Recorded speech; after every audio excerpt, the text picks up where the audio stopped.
एहसानपुर गांव में दो भाई रहता था। बड़ा भाई का नाम कालू कौवा और छोटा का नाम टूना था। कालू कौवा के पास बहुत सारा दौलत और धन था। कालू कौवा के पास बहुत बड़ा महलों जैसा घर था। वहीं टूना के पास एक छोटा सा घर। टूना बहुत गरीब था। टूना जंगलों से फलों को लेकर बाजारों में बेचा करता था। वह अपनी जिंदगी जैसे तैसे गुजार रहा था। वहीं कालू कौवा काला धन से अपना प्रॉपर्टी बना लिया था। टूना दिल का बहुत साफ था। अगले दिन सुबह टूना जंगल चले जाते हैं। जाकर देखते हैं आसपास में किसी पेड़ में सेब तो किसी पेड़ में आम बहुत सारे होते। फलों को तोड़कर अपने ठेले में लोड करके बाजार चले जाते हैं। फल ले लो फल, ताजी ताजी फल। आम कैसे दे रहे हो? आम मात्र 50 रुपए केजी। 2 केजी पैक कर दो। टूना आम को थैला में पैक करके ग्राहक को दे देता। इसी तरह बारी बारी से कई सारी पक्षियां फलों को लेकर जाने लगी। शाम हो जाती है। टूना अपना घर आ जाता है। टूना अपनी पत्नी से कहता है, मेरे लिए खाना लगा दो, मुझे बहुत भूख लग रही है। टूनी टूना को खाना दे देती है। टूना खाना खाकर सो जाते हैं। अगले दिन सुबह टूना जंगलों से फलों को तोड़कर बाजार चले जाते हैं। शाम होते ही टूना घर आ जाता है। टूनी कहती है, इतने कम पैसे में गुजारा करना मुश्किल हो गई। दिन ब दिन खर्चे बढ़ते जा रहे हैं। आप कुछ अलग क्यों नहीं करने लगते? तुम्हारा बड़ा भैया कालू कौवा को देखो, उनके पास कितना दौलत है। उनके जैसा कुछ करो ना, ताकि हमारे पास भी बहुत सारी दौलत हो जाए। नहीं नहीं टूनी, वो गलत तरीकों से धन को अपना रहा है। वो दौलत बहुत ज्यादा दिन टिकने वालों में से नहीं है।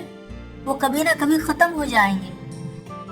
मेहनत की कमाई भले ही कम क्यों ना हो, पर उन अमीरों से अच्छा है जो काला बाजारी करके अपना धन को प्राप्त कर रहा है। यह कहकर टूना सो जाते हैं। अगले दिन सुबह टूना जंगल जाने की तैयारी में होते हैं। आंगन में देखते हैं ठेला गायब होता है। अरे टूनी, ये क्या हो गया? किसी ने ठेला चुरा ले गया। अब हमारे पास उतना पैसा भी नहीं कि हम दूसरा ठेला खरीद सको। आप ऐसा क्यों नहीं करते? आप अपने बड़े भैया कालू कौवा से कुछ मदद मांग लो।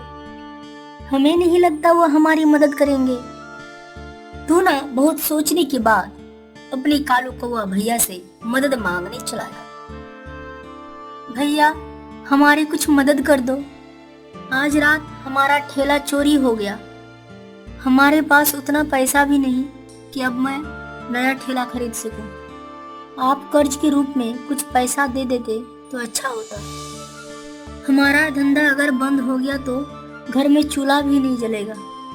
घर में कुछ भी नहीं है खाने को। डेली कमाता हूँ और खाता हूँ। नहीं नहीं, हमारे पास उतना पैसा नहीं है कि मैं तुम्हें ठेला के लिए पैसा दे दूं। जाओ कोई और काम देख लो। टूना मायूस होकर जंगल की तरफ जाने लगते हैं। टूना बहुत दूर निकल जाते हैं। वो देखते हैं रास्ते में एक बुढ़िया गट्ठर को लेकर परेशान होती। वह बूढ़ी बाज के पास चला जाता है। बेटा, हमारी मदद कर दो। अब मैं ये बोझ नहीं उठा पा रहा हूँ। तुम इसे हमारे घर तक छोड़ दो। ऊपर वाला तुम्हारा भला करेगा। चलो, खुद का काम तो हो नहीं रहा, कम से कम इस बूढ़ी अम्मा की तो मदद कर दूं। यह कहकर टूना लकड़ी की गट्ठर को उठाकर बूढ़ी बाज के घर छोड़ देता है। अम्मा, अब मैं जा रहा हूँ। बेटा, तुम्हें देने के लिए मेरे पास तो कुछ भी नहीं है। मेरे पास एक छोटा सा जमजम शरबत का शीशी है। इसी जंगल में कुछ दूर आदिवासी पक्षियां रहती है। उन्हें जमजम शरबत बहुत पसंद है। अगर तुम ये जमजम शरबत उन्हें दे दो, इनके बदले वो कुछ तुम्हें देंगे जो बहुत फायदेमंद होंगे। धन्यवाद अम्मा। कहते हुए टूना जमजम शरबत का शीशी लेकर आदिवासियों के पास चले जाते हैं। टूना आदिवासियों की गुफा में पहुंचते हैं। उन्हें जमजम शरबत का शीशी दे देता है। इनके बदले में तुम्हें क्या चाहिए पक्षी? हमें एक रोजगार का सामान दे दो जिससे मेरा परिवार खुशहाल चल सके। ठीक है पक्षी, ये लो तुम्हारा चक्की। इसे नीचे रखकर बोलना है, चक्की चक्की आटा निकाल। और जब चक्की को रोकना हो तो इनके ऊपर एक सफेद कपड़ा डाल देना। टूना आदिवासी का धन्यवाद करते हुए चक्की को लेकर घर चले जाते हैं। टूना चक्की को नीचे रखकर बोलता है, चक्की चक्की आटा निकाल। चक्की से आटा निकलने लगता है। बहुत सारी आटा निकलने के बाद चक्की के ऊपर सफेद कपड़ा डाल देता है। चक्की रुक जाता है। बहुत सारी पक्षियां टूना के घर आटा लेने आ जाता है। मुझे 5 किलो आटा देना। मुझे 2 किलो। मुझे भी 1 किलो कर दो। देखते ही देखते सारा आटा बिक जाता है। फिर उसी तरह चक्की से आटा को निकालकर फिर बेचने लगता है। ये प्रक्रिया कई महीनों तक चलता है। अब टूना का आर्थिक स्थिति सही हो जाता है। कुछ ही महीनों में टूना कालू कौवा से भी अमीर हो जाता है। उनसे बड़ा बड़ा बिल्डिंग बना लेता है। आंगन में कई एक 4 व्हीलर भी हो जाता है। यह सब कालू कौवा को अच्छा नहीं लग रहा था। अरे टूना हमसे भी अमीर हो गया, क्या राज है? ये कुछ ही महीनों में इतना अमीर कैसे हो गया? बड़ी बड़ी इमारत, गाड़ी, मेरा तो कुछ समझ में नहीं आ रहा। मुझे तो पता लगाना होगा ये कहां से आ रहा है। कालू कौवा छुप छुप कर टूना का कारनामा देख रहा होता है। टूना चक्की को सामने रखकर कहता है, चक्की चक्की आटा निकाल। कालू कौवा मन ही मन सोचने लगता है, अच्छा यह राज है। टूना के पास जादुई चक्की है। तभी तो मैं सोच रहा हूँ टूना के पास इतना सब कुछ कहाँ से आ गया। अच्छा मैं भी देख रहा हूँ टूना अपना धंधा चक्की से कैसे चला रहा है। मुझे तो कुछ करना होगा। यह सोचकर कालू कौवा घर चला जाता है। वह सारी बात कालू कौवा अपनी पत्नी गोरी कौवी से कहती है, हम दोनों को कुछ करना होगा। ठीक है जी, जो करना होगा कल करेंगे। अभी तो रात भी हो गई। जगा कर सब सो जाते हैं।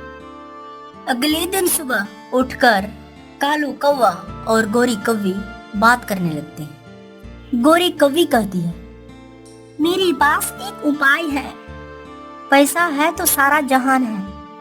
एक काम क्यों ना करें, यह चक्की आज रात चुरा ले जाते हैं। कहीं दूर जाकर हम दोनों अपनी धंधा शुरू कर देंगे। शाम हो जाती है। यह दोनों मौका देखते ही टूना का घर चला जाता है। टूना और उनकी पत्नी सो रहे होते हैं। गोरी कौवी कहती है, ये अच्छा मौका है, चलिए हम दोनों इस चक्की को लेकर भागते हैं। कालू कौवा और गोरी कौवी चक्की को लेकर जंगल की तरफ भागने लगते हैं। वे जाते जाते एक नदी आ जाते हैं। गोरी कौवी को एक नाव दिखती है। वो देखो नाव, चलो हम दोनों नाव से उस पार हो जाते हैं। जगा कर नाव में सवार हो जाते हैं। गोरी कौवी कालू कौवा से कहता है, ये जी इसमें आटा कैसे निकलता है? मुझे एक बार दिखाओ ना, मैंने कभी नहीं देखा। अभी रुको, उस पार जाने दो, फिर दिखाऊंगा। नहीं नहीं, अभी तो उस पार जाने में बहुत समय लगेंगे, अभी एक बार दिखा दो ना। गोरी कौवी बहुत ज्यादा परेशान करने लगती है। ठीक है दिखाता हूँ। चक्की चक्की आटा निकाल। ये कहते ही चक्की से आटा निकलने लगता। अरे ये तो बहुत अच्छा है। ठीक है मैंने देख लिया, अब इन्हें बंद कर दो। अरे इसे रोकने का तरीका तो मैंने देखा ही नहीं। चक्की को कैसे रोकते हैं? धीरे धीरे नाव में आटा भरने लगता है। नाव धीरे धीरे पानी में धंसने लगता। अब तो कुछ ही देर में नाव डूब जाएंगे। अब हम कैसे बचे? ये सब तुम्हारी वजह से हो रही है। ना तुम देखने की जिद करती और ना ऐसा होता। किसी शायर ने सही कहा था, हर नाकाम पक्षी के पीछे एक नारी पक्षी की हाथ होती है। और आज देख भी लिया, अब हम लोग यहाँ डूब जाएंगे। नाव में ज्यों ज्यों आटा भरता गया, नाव धीरे धीरे पानी के अंदर धंसता गया और कुछ देर के बाद पूरी नाव पानी के अंदर चला जाता। इसीलिए कहते हैं लालच बुरी बला है।